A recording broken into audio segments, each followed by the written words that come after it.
ఓం నమ శివాయ, ఓం నమ శివాయ, ఓం నమ శివాయ.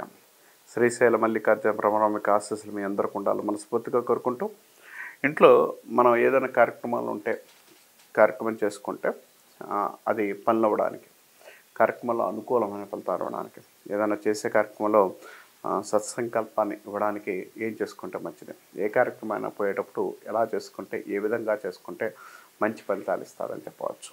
దీనికి మీరు చేయాల్సిన గణపతి చేసుకోండి. గణపతికి ఏం చేయాలంటే, మీరు కోరిక మీకు ఏదైతే ఉందో అది ఏ బుధవారం అయినా కూడా మీరు కోరికని ఏదైనా పనిలో అవ్వాలి అనుకుంటే గణపతి దగ్గర ఒక బెల్లం ముక్క మూడు వచ్చేసరికి మనకి గరిక దొరుకుతుంది, బయట తెచ్చి పెట్టండి. 3 గరికలు ఒక బెల్లం ముక్క పెట్టేసి కొబ్బరి నూనెతో దీపారాధన చేసుకుంటే తొందరగా మీరు అనుకున్న పనులు అవ్వడానికి, పొయ్యే పనులు ఏదన్నా కూడా నెగిటివ్నెస్ రాకుండా ఉండడానికి, అనుకూలమైన ఫలితాలు ఇవ్వడానికి, మనం పోతున్న పని కూడా కార్యక్రమాలు సక్సెస్ అవ్వడానికి, మంచి డెవలప్మెంట్ ఉండడానికి ఇది పనిచేస్తుంది.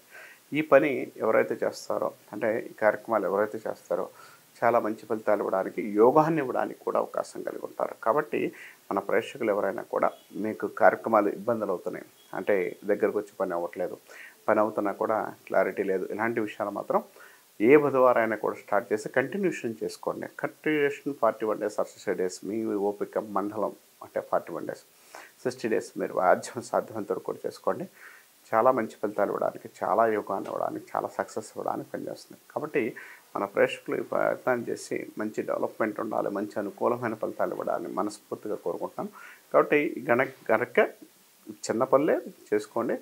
ఓం గణపతి నమః అలా ఓరక చదువుకోగలిగిన, 108 సార్లు చదువుకోగలిగిన తొందరగా మీ కార్యక్రమాలు అవ్వడానికి, అనుకున్న పనులు అవ్వడానికి, గణపతి రూపంలో మీకు సక్సెస్ ఇవ్వడానికి, విఘ్నాలు తొలగిపోవడానికి, మంచి యోగాన్ని ఇవ్వడానికి అవకాశం కలిగి ఉంటాయని చెప్పవచ్చు.